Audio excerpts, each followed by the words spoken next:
नमस्ते भारत। कांग्रेस पार्टी के द्वारा पंजाब के अंदर देश के प्रधानमंत्री श्री नरेंद्र मोदी जी की सुरक्षा में जिस प्रकार की सेंध लगवा करके सीएम चन्नी ने एक प्रेस वार्ता के माध्यम से उसको लापरवाही का जामा पहना दिया, वो वास्तव में एक बहुत ही खतरनाक सोची समझी साजिश का हिस्सा थी। वो साजिश जिसके द्वारा पीएम के अनिष्ट की कामना की जा रही थी और उसके साथ साथ दंगों जैसी स्थिति पैदा करके पंजाब में फिरोजपुर में भी बहुत तहलका मचाने की प्लानिंग चल रही थी।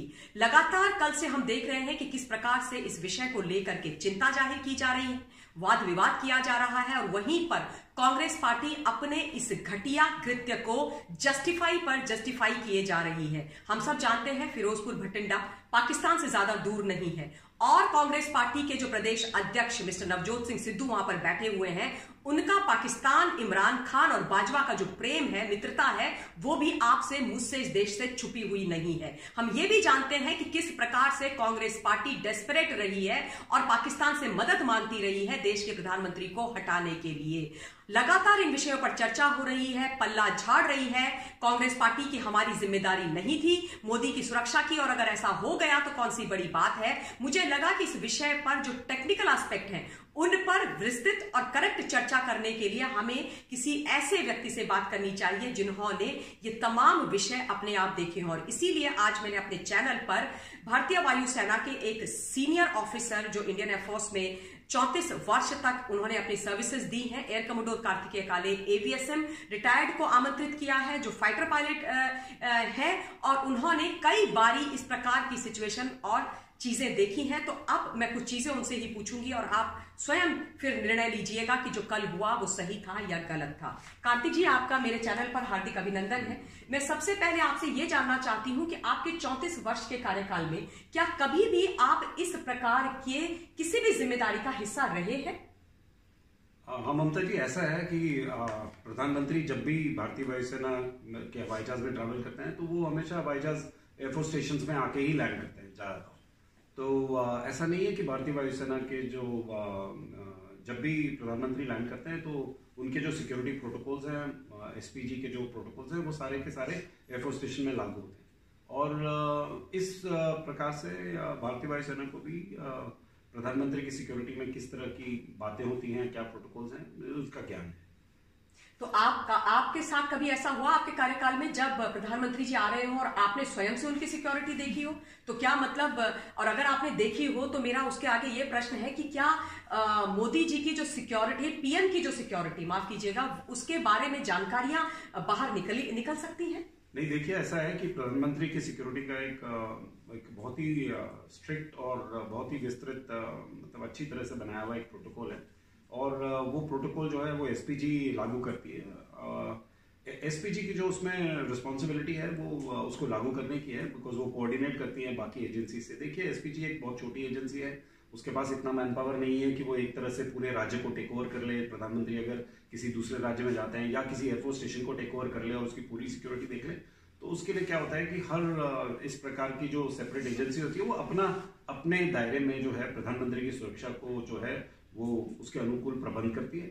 और जो एसपीजी है वो प्रधानमंत्री की सिक्योरिटी को कोऑर्डिनेट करती है, थोड़ा सा उसमें अपना सजेशन वगैरह, अपने सुझाव वगैरह भी देती है यदि उनको लगता है कि कहीं पर कोई कमी है, और समझाती है कि हमें हमारे जो इंडिपेंडेंट जो बाकी एजेंसी है उनके क्या रोल है। तो उसके हिसाब से वो 2-3 दिन तक जाता है जी। लेकिन इसका मतलब ये हुआ कि जिस भी प्रदेश में प्रधानमंत्री जाते हैं तो उस राज्य की जिम्मेदारी होती है कि नहीं होती है प्रधानमंत्री को सिक्योरिटी प्रदान करना, क्योंकि कल से हम लगातार ये सुन रहे हैं सीएम चन्नी और उनके डिप्टी सीएम के द्वारा कि ये हमारी रिस्पॉन्सिबिलिटी नहीं है, ये सिर्फ एसपीजी की रिस्पॉन्सिबिलिटी है। तो क्या ये सही है उनका जो क्लेम है? नहीं, ये बिल्कुल सही नहीं है, इसमें कोई दो राय नहीं है कि ये सही नहीं है।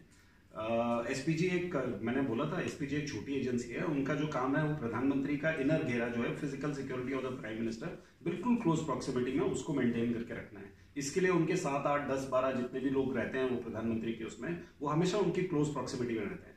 लेकिन उसके जो बाहर की रिंग्स हैं, जो आउटर रिंग्स हैं, वो जो बाहर की जो रिंग्स हैं सिक्योरिटी वाली, वो रिंग्स की रिस्पॉन्सिबिलिटी जो है वो राज्य सरकारों की ही है। यदि प्रधानमंत्री दिल्ली से बाहर निकल के किसी राज्य में जाते हैं तो उस राज्य सरकार की है। अब अगर वो किसी वायुसेना स्टेशन जाते हैं तो वो वायुसेना की हो जाती है, अगर वो किसी इंडियन आर्मी के स्टेशन में जाते हैं तो उस मिलिट्री स्टेशन की रिस्पॉन्सिबिलिटी हो जाती है। तो इस प्रकार से जो भी जिस भी वो जगह जाते हैं वो लोग जो है अपने क्षमता के हिसाब से और जिस तरह से वो ट्रेन करते हैं उसके हिसाब से प्रधानमंत्री की सिक्योरिटी का आउटर रिंग जो है वो बनाते हैं और इनर रिंग हमेशा जो है एसपीजी बना के रखता है।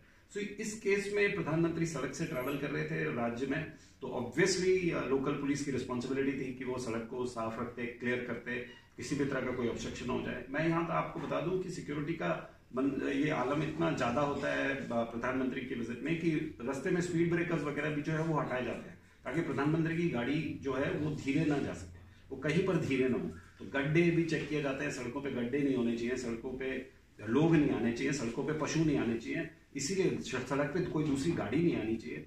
तो इस तरह से उस रोड को जो है सैनिटाइज किया जाता है और तभी प्रधानमंत्री उस सड़क पे उतरते हैं। परंतु मतलब यहाँ पर तो प्रधानमंत्री जी एक जगह एक कोने में मतलब फंस गए थे। जी मैं वही जी बिल्कुल, मेरा अगला प्रश्न यही था कि कल जो हम सब ने देखा कि भारत के प्रधानमंत्री 20 मिनट तक एक फ्लाईओवर के ऊपर खड़े रहे, तो क्या प्रधानमंत्री वल्नरेबल स्थिति में नहीं थे कल? क्या उनके साथ कुछ गलत नहीं हो सकता था? देखिए, किसी भी जिसको सिक्योरिटी का थोड़ा भी ज्ञान है, सुरक्षा का थोड़ा भी ज्ञान है, वो इमीडिएटली ये समझ जाएगा कि प्रधानमंत्री की जो उस समय पोजीशन थी यानी फ्लाईओवर के ऊपर, वो बहुत बहुत वल्नरेबल थे। इस बात से वल्नरेबल थे क्योंकि आपको पता है फ्लाईओवर में ना आप दाएं मुड़ सकते हैं ना आप बाएं मुड़ सकते हैं, आप या तो आगे जा सकते हैं पीछे जा सकते हैं। आगे जाने के लिए सड़क बंद थी, जो एजिटेटर्स जो भी लोग थे वो उन्होंने सड़क को बंद कर रखा था, तो यानी प्रधानमंत्री केवल पीछे जा सकते हैं। लोग मैंने देखा भी और पढ़ा भी कि लोग कह रहे हैं कि प्रधानमंत्री पीछे क्यों नहीं मुड़े। तो भाई ये इतना आसान नहीं होता है, फ्लाईओवर बहुत छोटी सी जगह है, 2 लेन का फ्लाईओवर है या सिंगल लेन का फ्लाईओवर है, उसमें प्रधानमंत्री की बड़ी गाड़ी को वापस मोड़ना, पीछे बाकी 10 गाड़ियां भी हैं उन सबको वापस मोड़ना, उसके पीछे कितनी गाड़ियां आ गई हैं किसको क्या पता। और यदि प्रधानमंत्री वापस मुड़ते हैं और फिर नीचे वापस की तरफ निकलते हैं, उसके आगे क्या होगा उसकी प्लानिंग कौन करेगा। तो ये सब जो चीजें हैं उसमें प्रधानमंत्री ऊपर से, मैं तो ये कहूंगा कि एक तरह से प्रधानमंत्री को स्टेज पे बिठा दिया था कि आप एक ऊंचे स्टेज पे बैठिए ताकि सारी दुनिया जो है आपको चारों तरफ से देख सके। और अभी कुछ दिन पहले ही आपको पता ही अबाउट ईयर बैक एक जम्मू में हमला हुआ था एयरफोर्स स्टेशन के ऊपर जिसमें एक ड्रोन यूज किया गया था। तो ड्रोन के लिए तो ये आइडियल जगह थी क्योंकि पाकिस्तान से ज्यादा दूर नहीं है, ड्रोन की जो कंट्रोल रेंज होती है वो 10, 12, 15 किलोमीटर तक हो सकती है, वो आराम से उड़ के आ सकता है और उसको जो है प्रधानमंत्री के ऊपर वो हमला कर सकता था। सो इस तरह की जो वल्नरेबिलिटी है, यानी ड्रोन अटैक हो सकता है, स्नाइपर अटैक हो सकता है, बिकॉज प्रधानमंत्री एक ऊंचे एलिवेटेड प्लेटफॉर्म पे अकेले बैठे हुए थे या गाड़ी में बैठे हुए थे, जिस भी तरह से बैठे हुए थे, परंतु वो वल्नरेबल थे और उनके साथ जितने भी लोग थे वो सब वल्नरेबल थे। तो ये जरूर बहुत ही अचंभे की बात है कि ये जिस तरीके का जैम हुआ वो ऐसी जगह पे हुआ जहां प्रधानमंत्री जो थे वो बहुत ही ज्यादा वल्नरेबल थे। नॉर्मल सड़क पे भी वल्नरेबिलिटी होती है, परंतु वहां आप दाएं बाएं मुड़ सकते हैं, आप प्रोटेक्शन के लिए कुछ और काम कर सकते हैं। यहाँ तो आप एक ऐसी संकरी सी गली में फंसे हैं जहां से आप नीचे कूद भी नहीं सकते। बिल्कुल। और सबसे बड़ी आश्चर्य की बात यह है जो लगातार जो हम जैसे जो कॉमन लोग हैं उनके मन में आ रहा है कि सिक्योरिटी से वो जो पूरा रूट था मोदी जी का वो लीक होकर के उन लोगों के पास कैसे चला गया जो खुद को आंदोलनकारी बोल रहे थे।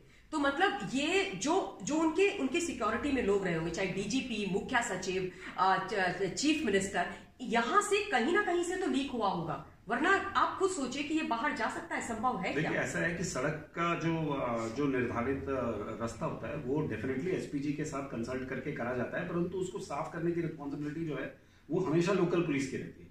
और साथ में जो एसपीजी जब आके उस सड़क को देखती है, उस सड़क को इंस्पेक्ट करती है और ऑफ कोर्स वो सजेशन देते हैं कि नहीं यहाँ से नहीं या वहां से निकालिए, या ये जगह पे हमें थोड़ा सा खतरा लग रहा है, इसको यहाँ पर चेंज करिए। तो ऐसी चीजें होती हैं और उनको पता रहता है यहाँ पर स्लो स्पीड हो जाएगी, यहाँ पर बहुत खतरनाक टर्न है तो धीरे होना पड़ेगा, यहाँ सड़क संकरी हो जाती है, यहाँ छोटे ब्रिज हैं, तो वो सब चीजें देखी जाती है। परंतु उसकी रिस्पॉन्सिबिलिटी जो है वो राज्य सरकार के पास रहती है। और सबसे पहली चीज किसी भी प्रकार की जब भी आप वीआईपी सिक्योरिटी में रखते हैं तो वो है सूचना का अभाव। दैट मीन्स आप सब जगह सबको नहीं बताते हैं कि भाई प्रधानमंत्री कल इस पुलिया पे आके बैठने वाले हैं। यदि आपने वो बता दिया तो फायदा क्या हुआ फिर आपके इतनी सिक्योरिटी करने का। तो मतलब ये हुआ कि जो कल लीक हुई है इन्फॉर्मेशन, कोई ना कोई तो भेदी रहा है अंदर और बहुत सोची समझी साजिश के तहत ही हुआ है। आई मीन ये सही है ये बात? ये मुझे भी ऐसा लगता है बिकॉज इसमें सबसे ज्यादा गौर करने की बात यह है कि प्रधानमंत्री का काफिला जहां पर रुका वहां पर प्रधानमंत्री बिल्कुल एकदम बहुत ही वल्नरेबल स्थिति में थे। और क्योंकि वो एक बहुत ही वल्नरेबल स्थिति, असहाय स्थिति में थे, तो इसलिए मुझे ज्यादा लग रहा है कि या तो इसमें एक सोची समझी साजिश थी, या इसमें एक बहुत ही पावरफुल मैसेज था ये देने के लिए कि भैया हम आपके प्रधानमंत्री को जो है कभी भी टारगेट कर सकते हैं। तो ये दोनों मैसेज जो हैं, या वो कल वल्नरेबल थे, और या ये मैसेज था कि भाई वो असहाय हो सकते हैं, ये दोनों चीजें जो हैं इस देश के लिए बहुत खतरनाक हैं। और इसमें कोई दो राय नहीं है। मेरी पूरी सर्विस के अनुभव से मैं कह सकता हूँ ये बहुत ही सीरियस ब्रीच है सिक्योरिटी का, और इसमें कोई दो राय नहीं है कि इसमें एकदम से गहन इन्वेस्टिगेशन होना चाहिए, और जो भी कल्प्रेट, जिसने भी इसमें गलती करी है, जिसमें इसने भाग लिया है, जिसने भी जो है इंफॉर्मेशन को लीक किया है, उनको कड़ी से कड़ी सजा मिलनी चाहिए, और वो सजा डेमोन्स्ट्रेबल होनी चाहिए, बिकॉज ये नॉट एक्सेप्टेबल है। प्रधानमंत्री की सिक्योरिटी में इतनी बड़ी लापरवाही नॉट एक्सेप्टेबल। बिल्कुल, और आज से पहले कभी ऐसा हुआ ही नहीं है, कभी भी नहीं हुआ है। कार्तिक जी बहुत बहुत धन्यवाद। तो ये थे हम सभी के साथ में एयर कमोडोर कार्तिकेय काले, जिन्होंने एक एक बिंदु पर पूरी तरीके से हमें ये जानकारी दी कि किस प्रकार से ये एक सोची समझी साजिश थी, और पीएम की सिक्योरिटी को ब्रीच कल किया गया है, और जिस फ्लाईओवर पर 20 मिनट तक उनको खड़ा रखा गया, वहां पर वो बहुत ही वनरेबल स्थिति में थे, क्योंकि वहां से पाकिस्तान, फिरोजपुर से पाकिस्तान 15 से 20 किलोमीटर की दूरी पर है, और ड्रोन से भी उनके ऊपर अटैक हो सकता था, क्योंकि एक वो एलिवेटेड जगह पर 20 मिनट्स तक खड़े थे। स्नाइपर से अटैक हो सकता था, यानी कि कल देश के अंदर कुछ भी हो सकता था। तो कांग्रेस के ये बड़े बड़े दावे कि कुछ भी नहीं, बहुत छोटी बात है, ये जान करके बहुत शर्म आती है। ये देश ऑलरेडी 2 प्रधानमंत्री अपने सिक्योरिटी ब्रीचेस की वजह से खो चुका है। ये मंजर दोबारा इस देश के अंदर ना देखने को मिले, इसलिए मेरा भी निवेदन कि इसकी थरो इन्वेस्टिगेशन हो करके कड़ी से कड़ी सजा और रिस्पॉन्सिबिलिटी तय होनी चाहिए। बहुत बहुत धन्यवाद मेरे साथ जुड़ने के लिए। जय हिंद।